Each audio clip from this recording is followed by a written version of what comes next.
어느 정도 이해가 되셨을 거라고 믿습니다. 과한 호들갑은 금물이겠죠. 오늘 뉴스특급은 살충제 계란의 실체를 뭔지 좀 따져보겠습니다. 저희가 하나하나 일목요연하게 한번 궁금증을 전문가와 함께 짚어볼 텐데 첫 번째 화두는 이겁니다. 그러게요. 이 발견된 피프로닐 얼마나 위험한가? 나자연 교수님, 얼마나 위험합니까? 농약이라고 해서 다 위험한 건 아니에요. 그러니까 허용 기준치라는 게 분명히 있는데 그 기준치를 초과해서 사용을 했을 경우에 이게 부작용이 발생이 되기 때문에 위험한 거고요. 피프로닐에 해당하는 것은 일단 유럽이나 아니면은 그 다른 서구에서도 사용이 되게끔 돼 있지만 그 목적 자체가 지금 닭에서 사용되는 그 목적으로 허가가 된 물질은 아니라고 생각합니다. 네. 네. 어쨌든 교수님 이 성분이 뭐 사실 벼룩이나 뭐 바퀴벌레 잡는 약에 들어간다라고 알려져 있고 또 이게 음식에서 검출이 되다 보니까 굉장히 좀 불편한 마음이 있는 건 사실이에요. 네. 이 약제가 실제로 이제 과하게 복용을 했을 때는 그 건강상의 어떠한 치명적인 위험이 있다고 경고는 하고는 있어요. 예. 근데 이 허용 기준이라는 것 자체가 실제로 농약 잔류 허용 기준이 일생 동안 이것을 이마만큼을 섭취를 하면 문제가 된다라고 해가지고 기준을 해놓은 거지. 누적으로요? 누적으로요. 예. 그러니까 이마만큼 기준에 해당하는 거를 매일매일 섭취를 한다면 문제가 된다라는 얘기를 그 기준치로 놓은 거지. 이게 단기간에 요만큼 먹고 지속적으로 안 먹고 이런 상황에서도 계속적으로 문제가 된다라고 얘기를 하는 그런 정의는 아니죠. 예. 그러니까 아까 잠깐 보면 살충제 이 계란의 검출량을 한번 보시겠습니다. 보면 안전 기준이 0.02 ppm인데 그렇죠. 적발 농장에서 0.03, 0.01 ppm 이제 이상 초과 범출했다 하더라도 저게 누적이기 때문에 엄청나게 치명적이진 않다. 그러니까 0.02 ppm에 해당하는 게 안전 기준이라고 하는 거는 매일마다 0.02 ppm에 해당하는 거에 노출이 됐을 때 평생 동안 그렇게 과량으로 노출이 되면 문제가 생긴다라는 기준으로 허용 기준을 만들어 놓는 거거든요. 예. 그러니까 0.03 ppm은 분명 허용 기준보다 높지만 네. 매일마다 0.03 ppm에 해당하는 거에 노출이 돼서 일생 동안 간다라고 할 경우에는 문제가 된다라는 얘기예요. 그러면 매일 예를 들어서 계란 하나씩을 네. 제가 한 30년 먹었다. 네. 기준치 넘는 것을. 그렇게 네. 될 경우에 문제가 된다. 그렇죠. 그렇죠. 살충제 계란을 매일 하루에 하나씩 30년 복용했을 때만 아주 큰 문제가 된다. 예, 그런 얘기를 하는 겁니다. 예, 그런데 이쯤에서 백 변호사님 이 부분도 짚어봐야 할 게 사실 좀 독성이 그래도 좀 있는 성분인데 이게 닭 농가에서 사용하는 것 자체는 합법이라고 볼 수 있을까요? 불법이죠. 그러니까 이게 사용하는 것 자체가 불법이라고 규정은 돼 있어요. 그러니까 동물용 의약용품관리법에 보면 이 지금 피프로닐은 아예 사용할 수 없어서 뭐 기준치 아까 0.0이라고 나왔는데 그건 WHO 기준이고요. 우리나라에서 기준도 없어요. 그러니까 아예 사용을 못하는 거니까 기준이 없는 건데 그래서 이제 유럽에서 저게 문제가 됐을 때 우리나라 달걀은 안전하다라고 했었는데 이제 우리나라 농가에서도 저 기준치가 넘는 피프로닐이 검출됐다는 게 굉장히 좀 충격적인 부분인 겁니다. 말씀하셨던 것처럼 기준이 없는 게 가장 큰 문제인 것 같아요. 이 닭을 키우는 농가에서는 이제 금지된 살충제를 사용하는 이유에 대해서 이렇게 얘기한 적이 있습니다. 저희 뉴스특급 제작진이 닭 농장 관계자의 목소리 한번 들어봤는데요. 같이 한번 들어보시죠. 해충들 있잖아. 진드기 같은 거 뭐 이런 게. 그런 게 발생이 되잖아요. 그걸 쉽게 하기 위해서 살충제 뿌리는 거지, 당연히. 뿌리면 안 돼. 왜 그게 알을 누가 먹어? 사람이 먹잖아요. 살충제 성분이 그게 또 흡수가 될 텐데 자기 일을 편하기 위해서 하는 거지. 얼마나 위험한 건 다 아시는 거죠? 아유, 알지 왜 몰라. 어떤 성분이 안 좋은 거라도 먹어도 내가 괜찮다 그러면 괜찮은 거 아니야, 한마디로. 예, 뭐 어쨌든 농가에서도 현실적인 어려움이 있는 건 사실인 것 같은데 실제로 이번에 폭염이 짙어지면서 굉장히 이제 살충제가 많이 필요했다고도 하고 내성이 생기다 보니까 더 강한 살충제를 찾을 수밖에 없었다. 뭐 이런 주장을 하고 계세요. 일단 지금 닭 진드기 이게 와구모라고 얘기를 하죠. 닭 진드기가 생태적으로 굉장히 지금 방지하기가 어렵습니다. 왜냐하면 닭 깃털 내부에 있는 그 피부에만 있는 것이 아니라 밖으로 왔다 갔다 오려요. 그러니까 밖으로도 나왔다가 필요하면 다시 또 안으로도 들어갔다가 이러다 보니까 뭐 공간만 살균한다고 해서 이게 뭐 되는 것도 아니고 그렇다고 해서 닭에 직접적으로 이 살충제를 뿌린다고 해서 깃털이나 이런 안쪽에 들어가 있기 때문에 노출이 안 되기 때문에 이게 굉장히 어렵습니다. 그러다 보니까 일례로 뭐 이런 정도로도 뭐 활용을 하는 것 같은데요. 뭐 공간 살균을 하거나 아니면 이렇게 살충제를 뿌려놓은 상황에서 그 주변에 모이나 사료나 이런 부분에 이것이 이제 잔류가 되지 않습니까? 그러면 닭이 이런 것들을 이제 먹게 되죠. 먹게 되면은 그 성분이 혈액 내로 이제 들어가다 보니까 어차피 찐득이라는 게 닭 피를 뽑아먹고 사는 거지 않습니까? 그렇죠. 네, 그러니까 그런 간접적인 어떠한 효과 자체도 좀 얻기 위해서 직접적으로 죽이는 것보다도 이제 간접적으로도 효과를 얻기 위해서 농가에서 이런 것들을 효과가 없다. 그래서 좀 더 강하게 뿌린다. 또 주기를 좀 단축해서 뿌린다. 아까 말씀하신 것처럼 환경하고도 굉장히 영향이 있는데 온도 자체가 아무래도 뭐 올라가고 뭐 벌레들 어떻게 보면은 벌레들의 생활하는데 되게 좋은 환경이 되다 보니까 예. 아무래도 그런 면이 없지 않아 좀 영향을 좀 준 것 같습니다. 네. 근데 교수님 이게 이제 지금 생긴 게 아니라 예전부터도 다 있었을 거 아닙니까? 네, 있었습니다. 그럼 예전에도 이걸 없애기 위한 약들을 썼을 텐데 네. 지금 어떤 이 상황에서 문제가 되는 거는 갑자기 우리가 뭐 날씨가 많이 더워진 것도 아니고 계속 더워졌지 않습니까? 네, 네. 그렇다면 예전에도 이걸 사용했는데 그때는 우리가 몰랐던 겁니다. 예전에는 좀 과거에 같은 경우에는 지금 양계 농장이 이렇게 기업화가 되고 어떻게 보면은 지금 굉장히 많은 닭을 한 공간 안에 공장화가 된다는 공장화가 되고 하다 보니까 그 부분에 대해서도 이제 문제가 발생이 된 거고요.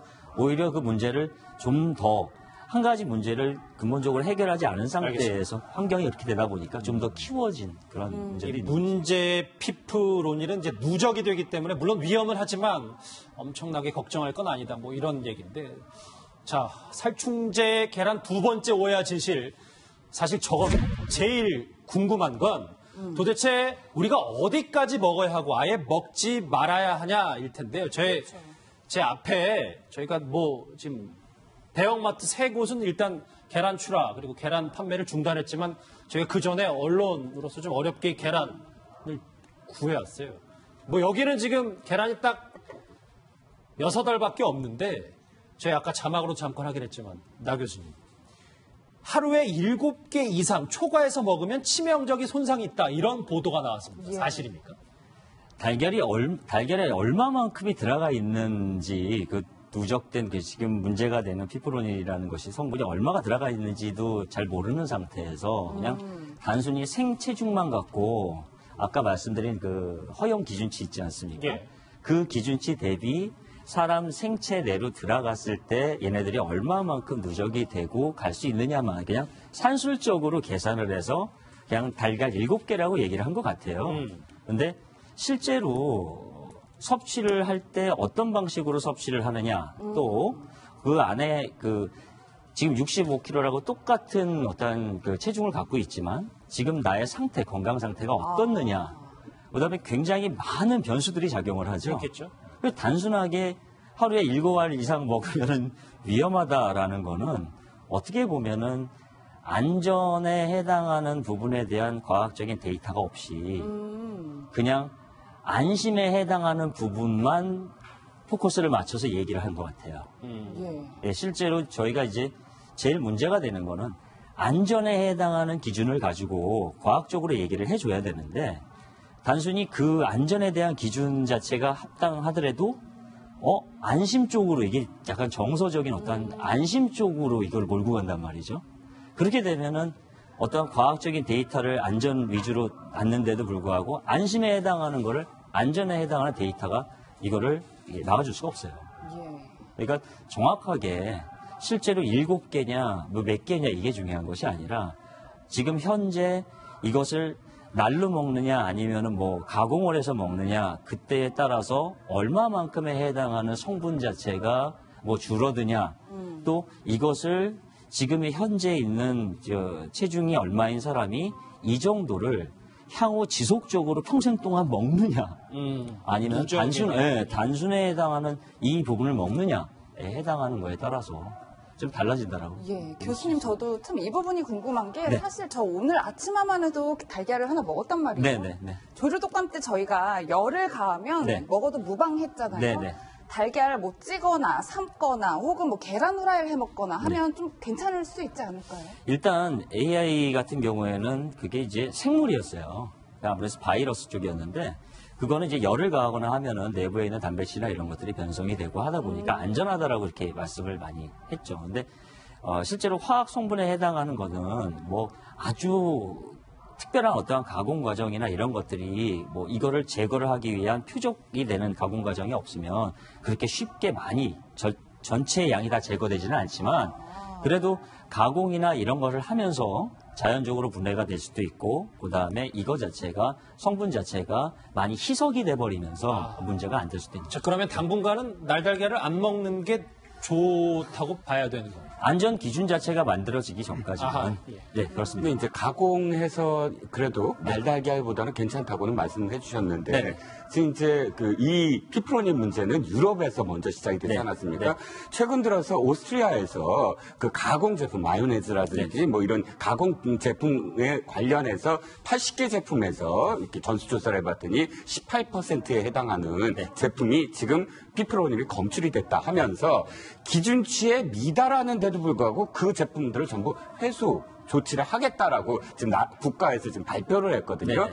기준치에서도 미달되고 또 2차 가공식품임에도 불구하고 이렇게 유럽의 각국들이 2차 가공식품들을 지금 회수하는 것은 그만큼 위험성이 높다는 의미로 우리가 받아들여야 되지 않을까요? 네, 일단은 그 부분에 대해서는 이렇게 말씀드렸어요. 전체적으로 사용하는 거에 대해서 18%에 해당하는 것들이 그렇게 지금 회수 조치나 아니면 여러 가지 행정적인 조치를 취할 수 있게끔 선정이 됐다라고 말씀하셨는데요. 그거는 이 제품에 따라 좀 달라요.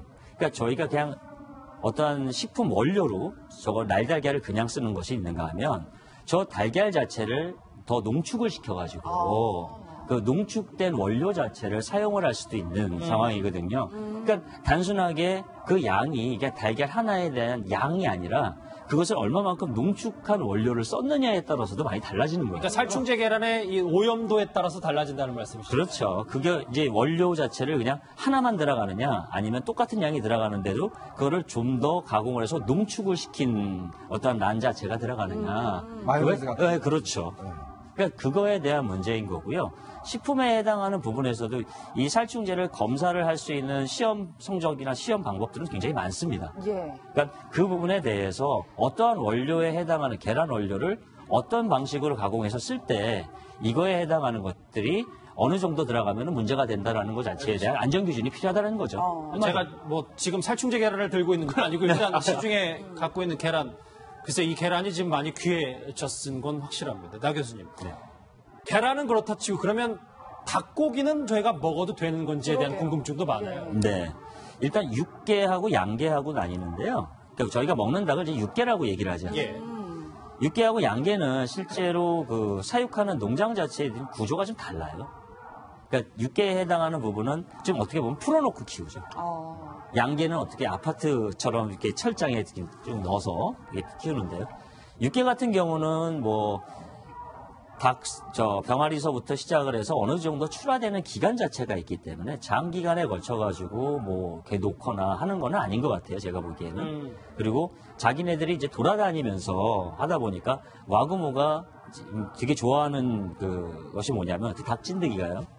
닭이 못 움직이게끔 이렇게 해놓은 상태면 굉장히 닭이 자기가 이 찐득이나 이런 것들을 좀 모래나 이런 거를 통해서도 없애기도 하고 이러한 여러 가지 행동을 하는데 그게 안 되지 않습니까? 그러니까 양계 쪽에서 좀 더 문제가 되는 것 같고요. 양계가 더 문제다, 육계보다. 문제는 한 가지 이거죠. 육계에 해당하는 거는 큰 문제가 없는데 이런 거죠. 양계 농장에서 실제로 알을 생산을 하고 나중에 남는 닭. 이 닭에 해당하는 부분을 어떻게 사용하느냐. 이 부분은 문제가 될 수가 있습니다. 이런 걸 소비자들이 어떻게 다 하나하나 파악할 수도 없고. 알 수가 없을 것 같아요. 네네. 예. 뭐 나교수님 계란보다 닭이 더 문제가 아닌가요? 그럼 혹시 우리가 치킨을 먹을 때, 그러니까 지금 아까 말한 피프로니를 투여한 그 닭을 먹는 거는 문제 없나요? 그러니까 지금 우리 계속 계란 얘기만 하는데 전 더 궁금한 게 제가 치킨을 많이 좋아해서 치킨을 먹을 때 혹시 문제가 없는지. 아무래도 먹는 양으로 따지면 닭이 훨씬 더 많이 먹죠. 한 번에 먹기에는 많이 먹는데 실제로 이제 알에 이제 이 성분이 검출됐다라는 얘기는요. 이게 지금 증거는 없습니다. 그러니까 과학적인 지금 추론만 할 뿐이지 원칙적인 데이터는 없지만 실제로 이제 생물 농축이나 이런 것들이 일어나게 되면 상위 영양 단계로 갈수록 좀 농축이 된다라는 얘기들을 많이 들어보셨을 거예요. 근데 예전에도 이제 문제가 됐던 게 이 성분은 아니고요. 다른 성분들, 뭐 예전에 있는 DDT나 아니면 다른 여러 가지 성분들이 무슨 문제가 있었냐면 새들이 이것을 최종적으로 농축을 했는데 그 새가 난 알에서 알 껍질이 얇아지고 하는 무슨 문제가 생겨서 거기서 이제 문제가 된 경우가 있어요. 그러니까 그러니까 새보다도 그 새가 난 알이 어떻게 보면은 상위 영양 단계일 수도 있다라는 거죠. 농축이 될 수도 있다라는 거죠. 닭고기보다는 계란이 더 위험할 수. 그러니까 똑같은 양이라면. 아하, 예. 예, 나 교수님 그런데요. 사실 저희가 뭐 애완견을 키우거나 가축을 키울 때 진드기를 없애기 위해서 주사를 투여한다거나 뭐 약을 먹인다거나 이런 방법들도 있을 것 같은데 좀 다른 방법을 썼더라면 좀 더 안전하지 않았을까 이런 생각도 드는데요. 지금 이것을 좀 근본적으로 좀 개선해야 되는 방법은 뭐냐면 환경 자체에 대한 관리예요. 실제로는. 그러니까 마구 그 닭 진드기가 한번 이제 발생이 되면은 방면하기가 굉장히 어렵습니다. 계속 아까도 말씀드렸다시피 이제 옮겨 다니는 습성들도 있고요. 그다음에 그 내부 닭 깃털 안쪽으로 들어가 있어가지고 약이나 이런 데 노출도 잘 안 되고요. 그래서 지금 이제 닭고기는 어느 정도 안심해도 되고 이제 계란이 문제인데 계란도 뭐 이 살충제 계란만 뭐 하루에 5개씩 30년 이상 먹지 않으면 그렇게 큰 문제는 아니라는 어느 정도의 결론이 나오는데 그럼 더 궁금한 건 이겁니다. 세 번째 살충제 계란 오해의 진실. 그러면 사실 계란이 엄청나게 많은 이 가공식품에 들어가잖아요. 빵, 과자 이런 건 괜찮나? 이 질문 사실 오늘 제일 많이 받았습니다. 네. 아까도 이제 한번 질문을 해주셨던 아까 그 식품에 들어가는 원료로 사용하는 계란이 있지 않습니까? 그 계란 같은 경우에는 식품 자체에 그 계란, 그러니까 어떻게 보면은 식품 하나당 계란 자체가 얼마만큼 양이 들어가느냐를 환산해서 보면 굉장히 일부가 들어가는 거예요. 그러니까 계란 하나, 뭐 지금 얘기를 하신 뭐 몇 개를 먹으면 위험하다, 뭐 이런 식의 문제가 아니라 그 계란 자체를 전체 나오는 생산량에 대비를 해서 사용하는 양을 따져보면 하나의 제품당 들어가는 계란의 양은 굉장히 미미한 상황인 거죠. 나 교수님, 근데 말씀 끊어 죄송한데 그거 저희 일일이 먹는 사람들이 다 따져볼 수가 없어서 참 이게 계란이 얼마나 들어갔는지 안 들어갔는지 살충제 계란인지 아닌지 이걸 못 따지니까 저희가 더 겁을 먹는 거 아니겠어요? 그렇죠. 아무래도. 그런데 일단은 그 성분이나 이런 것들에 대해서도 식품업체에서도 그 잔류 농약에 해당하는 검사들을 다 하세요. 그러니까 안전 기준에 맞춰서 잔류 농약에 해당하는 검사를 다 해서 문제가 없거나 한 계란 자체를 사용하시는 게 원칙입니다.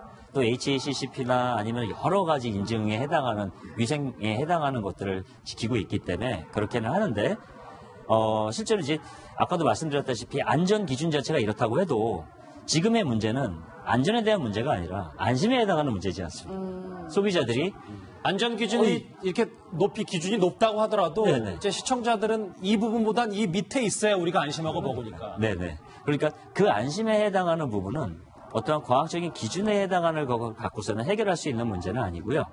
그 식품 업계에 해당하는 부분이 그 안심에 해당하는 것을 소비자한테 얼마만큼 어필할 것이냐. 그것도 신경을 좀 써주셔야 되고 식약처도 마찬가지고. 네.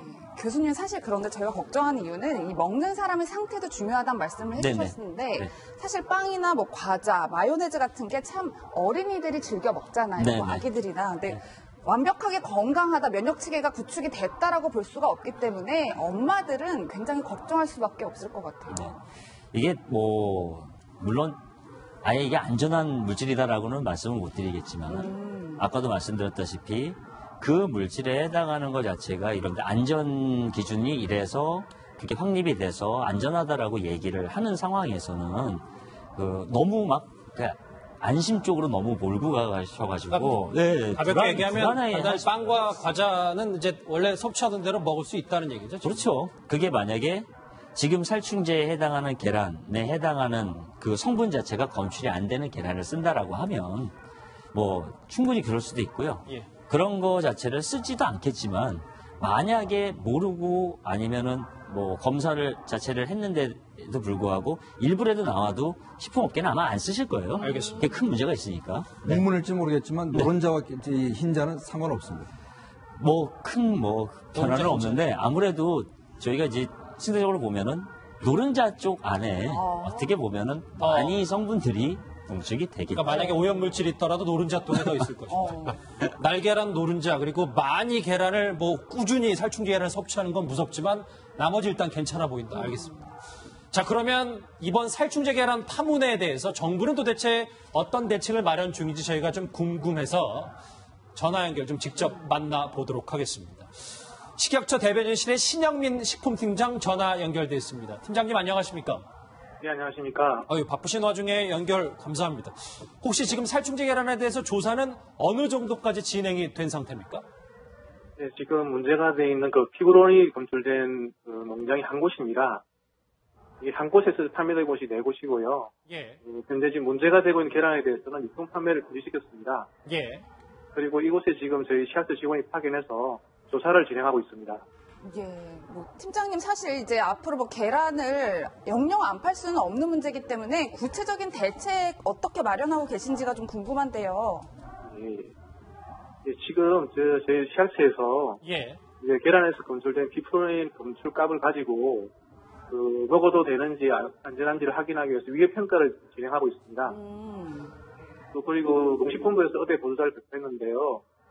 닭을 3,000마리 이상 키우는 농장에서 생산되는 계란을 3일 이내에 전수조사해가지고 안전한 제품만 공급할 계획이고요. 예. 우리 식약처도 내일 유통적인 계란 유식옷을 모니터링해서 농식품부와 크로스 체크를 하도록 할 계획입니다. 예. 지금 이제 원천적으로 오염물질 있는 데는 그 양기장 다 차단한 거고 이 정도면은 심 팀장이 어느 정도 시간이 걸리면 이 계란 파동 이런 계란 파문 정상화가 되는 겁니까? 지금 3일 이내에 전수조사를 해서 안전한 제품 공급했으니까 한 3일 이내에 최대한 빨리 조치하도록 하겠습니다. 3일 정도면 정상화가 되는 걸 기대해도 됩니까? 지금 저희 농식품부에서 3일 이내에 전수조사를 하겠다고 발표를 했습니다. 예, 팀장님 근데 일각에서는요 좀 사전에 막을 수 있었던 일을 막지 못했다, 검열이 좀 미흡했다 이런 지적들도 있어요. 사실은 지난해부터 이런 지적들이 있어가지고 계란의 피브린 검사를 해오고 있었습니다. 그리고 현재까지는 검출된 사례도 없고요. 이번에 지금 발표도 정부가 하고 있는 정기적인 조사 과정에서 문제 계란 발견하고 조치를 하고 있는 케이스가 됩니다. 저희가 조금 검열이 미개했다는 지적도 있을 수는 있으나 정부가 하고 사전 예방기 조치를 최선을 다해서 하고 있습니다. 예. 알겠습니다. 조금 미흡한 건 있었지만 3일 안에 좀 더 잡아보겠다. 알겠습니다. 식약처 대변인실의 식품팀장 신영민 팀장이었습니다. 바쁘신 와중에 연결 감사합니다. 네, 감사합니다. 자, 저희가 식약처 대책 3일 안에 잡겠다 이렇게 얘기는 했는데 나 교수님 정리를 해볼게요. 일단 그럼 나 교수님은 이 살충제 계란 파동이 일어나도 계란을 앞으로 쭉 드실 건지 자식들에게도 계란 먹는 걸 앞으로도 계속 권하고 하실 건지 저희는 사실 그게 제일 궁금할 것 같아요. 영양학적으로는 되게 좋은 식품이죠. 계란이. 제가 보기에는 그렇습니다. 그러니까 문제 자체가 지금 아까도 얘기했다시피 전체적으로 우리나라에 있는 모든 계란에서 지금 문제 자체가 난 것도 아니고요. 그다음에 안전한 기준이라는 것 자체가 지금 미흡하기는 하지만 추후에 안전한 기준 자체가 이제 성립이 되고 그 부분에 대해서 뭔가 이제 조치가 취해지고 납득할 만한 과학적인 데이터나 이런 것들이 있다라고 하면 그 부분을 갖고서는 그래도 만일에 하나 이러는 거 아니야? 그것 때문에 안 먹는 거예요? 그러지는 않을 것 같아요, 저는. 예. 일단 살충제 계란의 온상이었던 그 부분을 이제 식약처가 잡겠다고 했고 전문가 말씀은 일단 그렇게 큰 걱정은 하지 않아도 된다니까 저희가 살충제 계란의 실체를 어느 정도 파악한 것은 같습니다.